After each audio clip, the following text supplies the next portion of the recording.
सत्य के प्रयोग महात्मा गांधी की आत्मकथा है। इसमें उन्होंने अपने जीवन की घटनाओं का केवल वर्णन नहीं किया, बल्कि यह बताया है कि उन्होंने हर परिस्थिति में सत्य, अहिंसा, आत्म अनुशासन का पालन करने का प्रयास कैसे किया। यह पुस्तक हमें सिखाती है कि एक साधारण व्यक्ति भी अपने चरित्र और सिद्धांतों के बल पर महान बन सकता है। महात्मा गांधी का जन्म 2 अक्टूबर 1869 को गुजरात के पोरबंदर में हुआ।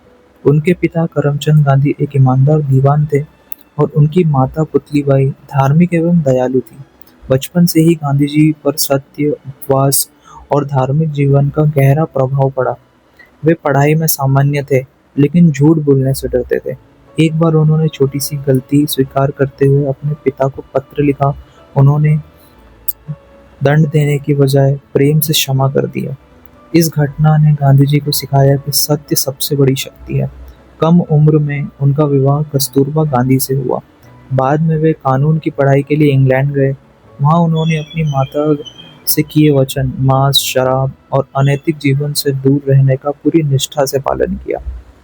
उन्होंने विभिन्न धर्मों और दार्शनिक पुस्तकों का अध्ययन किया और समझा कि सभी धर्मों का मूल संदेश प्रेम और सत्य है। वकालत के काम से वे दक्षिण अफ्रीका गए। वहाँ उन्हें नस्ल भेद का सामना करना पड़ा। एक बार प्रथम श्रेणी का टिकट होने के बावजूद उन्हें ट्रेन से धक्का देकर उतार दिया गया। इस घटना ने उनके जीवन की दिशा बदल दी। उन्होंने अन्याय के खिलाफ हिंसा नहीं, बल्कि सत्य और अहिंसा के मार्ग से संघर्ष करने का निर्णय लिया। यहीं से सत्याग्रह का जन्म हुआ।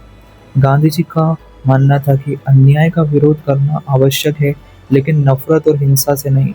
सत्याग्रह का अर्थ है सत्य के लिए दृढ़ रहना और अन्याय के सामने झुकना नहीं। उन्होंने हजारों लोगों को संगठित किया और बिना हिंसा के अधिकार की लड़ाई की। 1915 में गांधी जी भारत लौटे।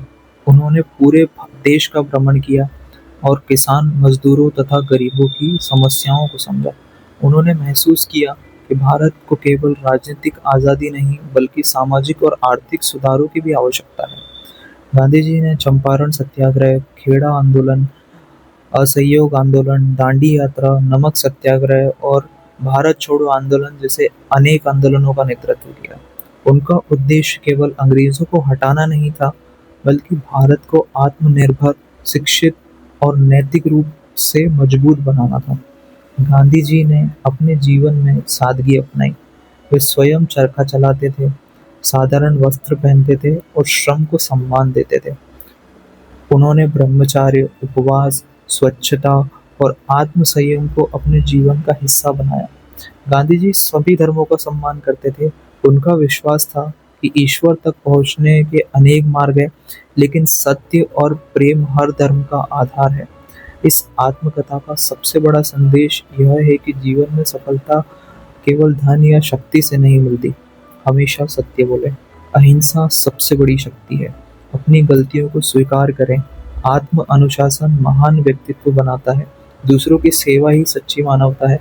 परिवर्तन स्वयं से शुरू होता है।